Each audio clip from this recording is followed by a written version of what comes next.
Hey guys, my name is Nabiri and it's time for another kicking of the week, and today we're going to be talking about a Frenchcore kick that I made.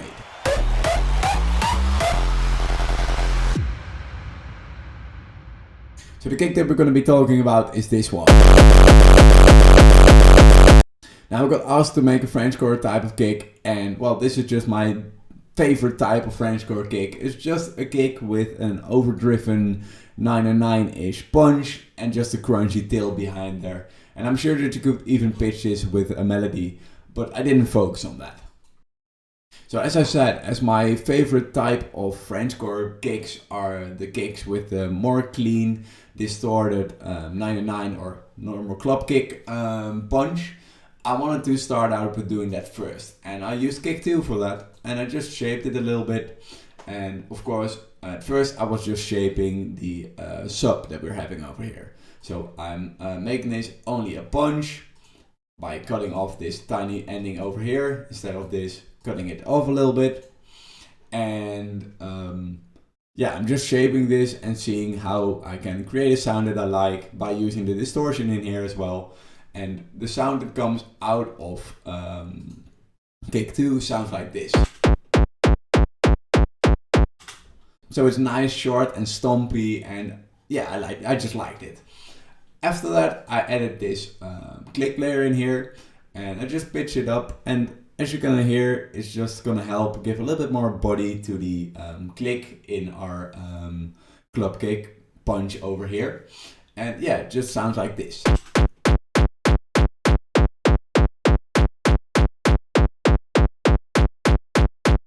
So it just added a little bit more body. After that, I just switch onto the tail, and I'm gonna make that in Serum again. And yeah, I just like to keep the punch playing and then just fading that tail in after the punch, so you can really work on that vibe for this kick. Just make that drive feel well. And yeah, that's just important with up-tempo or Frenchcore kicks. It should just work nicely.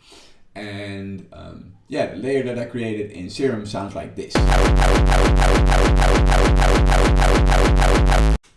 And it just might sound a little sloppy, but I just went to correct that afterwards. I just like the sound and I just went with it. So paying a little bit more focus to that Serum layer in here. I'm just again using the LFO over here to create the shape that I want for my wavetable to move. And I'm using the same LFO on the cutoff over here to just create the crunch and the drive a little bit. And as Frenchcore kicks are often focused on that offbeat part of the kick, that crunch is most of the time focused on the offbeat. I wanted to have that as well, so it's gonna spike up the most when we're halfway through the kick. So using this LFO to create some basic movement over here, we're going into the FX section where I just applied 0 square and pulled the drive up all the way. And first I wanted to try to create a nice sound with just an EQ and 0 square. And yeah, it sounds like this. It's nice, but it just liked a little movement, a little dimension, and yeah, that's why I used the hyper.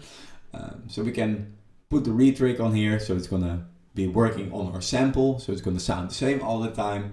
I'm just gonna play around with the mix and the detune and the rate to create a nice space for a crunch to live in.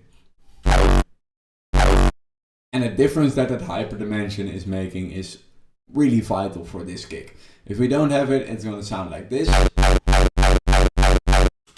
And with it, it's gonna sound like this.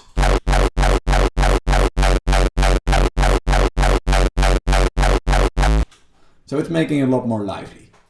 So as I said, as the first tail layer that I created was quite sloppy, I just wanted to add a new layer in there, which was just a little bit more focused to create a more, more full tail and just a better tail in general.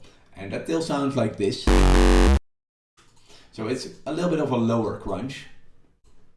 And it might move just a tiny bit less, but it's just working nicely with the other one. So as you can see, I'm just focusing a little bit less on the movement. I'm making the wavetable move, but I don't make the filter move in this case, and just put everything at its right spot, making a little resonance in the EQ over here, And this EQ is just gonna help going from a more, just a more trashy type of sound to a more focused and detailed sound. It just helps you shift your focus on the parts of the sound that you want. So exporting this, I layered these two layers together. So we got our first layer and our second layer. And these two are gonna work together and gonna get a distortion after that. And this distortion is just gonna help give it a little bit of a different color. Just gonna make it a little bit more bright, and just gonna help liven it up a little bit more. Just make it more lively.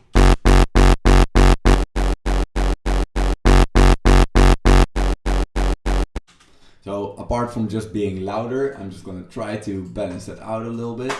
So normally it would sound like this.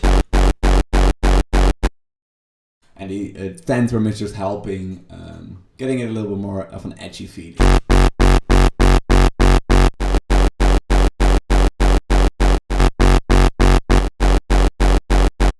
So that's basically the difference between the two.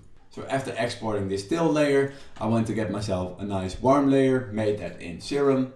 And it's just a basic sine with some random wavetable on there. Just some minor movement and some gentle distortion to create some crunch and just create that growl for low end. And it's just a nice gentle warm layer. Layering that together with my till, it sounded like this. Again, I just can't emphasize it enough. Use these warm layers on your own kicks and create a fuller sound with them. So getting that sound of the till kind of correct and layering it together or playing it after our punch, we're gonna get this sound. Now of course this sounds nice, but it just sounds a little too polite in my opinion. And first I wanted to try and make it more full with just some reverb, focusing on this offbeat again, but it just didn't really get that sound that I wanted. So after this it's gonna get quite interesting, because I took this entire sound and we're just gonna push this through a bus with some distortion to create our final kick sound. So as you can see, every part over here is going to our final bus, and on this bus I went quite extreme with the resonance that I had on the till. I used shade to emphasize the offbeat part of the resonance even more. Then I applied quite an extreme wave shaper, and after that just a balancing EQ to balance stuff out. So how that sounds, of course, first it sounds like this.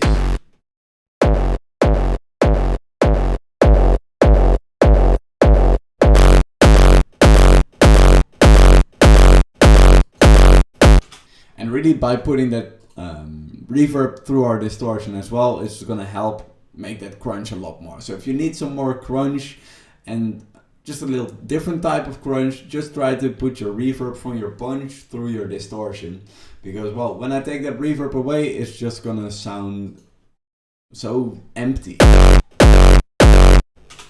And with that reverb over here, it's gonna sound nice. It's just adding a little dimension in there. And then for a change, I decided not to limit it, because if we look at this, it's actually quite a flat signal. And well, this is our end result.